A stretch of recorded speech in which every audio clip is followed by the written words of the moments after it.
Sa ulo ng mga balita sa Pangasinan.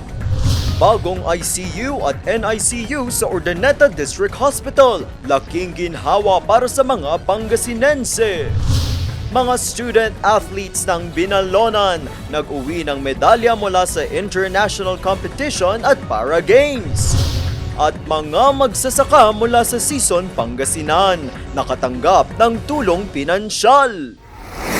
Unang ratsada, mas pinahusay, mas pinagaling, dekalidad at abot kamay na serbisyo medikal.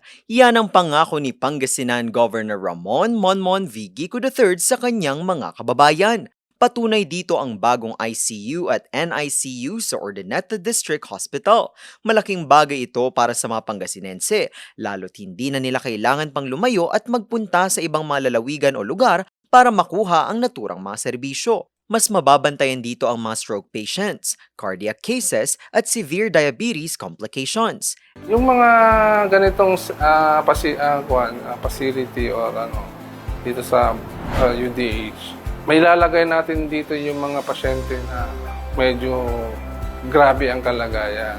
Malaking ginhawa sa ospital para hindi na sila malito, pati sa pasyente. Mababantayan na rin ang mga premature babies at sa mga sanggol na kailangan ng espesyal na atensyong medikal. Maganda po kasi hindi na po kami lalayo na pupunta dun sa Region 1 po. Mas malapit na dito. Siyempre, maginhawa na sa mga kaparehas namin na mayroong sakit na ganyan. Kitatay ko. Natutuwa po kami, lalo na po sa aming mga baby at sa aming mga nanay kasi yung mga baby po namin nababantay na po ng ayos, hindi na po mapapalayo sa amin. Napakabuti po nila at napakaalaga po nila sa mga baby. Mas napapadali rin ang trabaho ng mga doktor at mga nurse.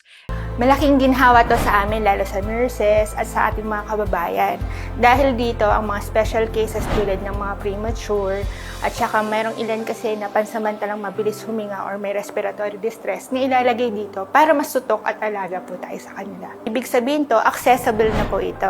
Siyempre po, ang mga kababayan natin na nagbabantay o watchers nandito po, taga dito po sa distrito. Pangako ng Administrasyong Monmon Gico III, tuloy-tuloy na pagpapaunlad pa sa healthcare ng probinsya para sa mas malusog na Pangasinan.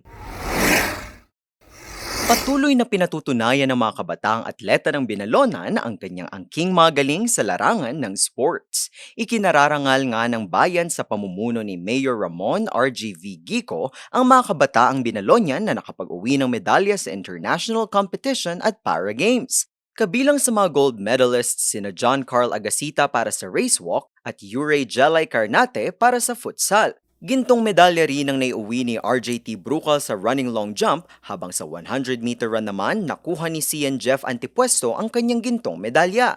Ilang kabataang Binalonian pa ang nag-uwi ng medalya sa iba pang mga sports. Muli namang pinuri ng pamahalaan ng buong Binalonan ang kanilang mga dedikasyon, sipag at sakripisyo para magbigay dangal sa bayan.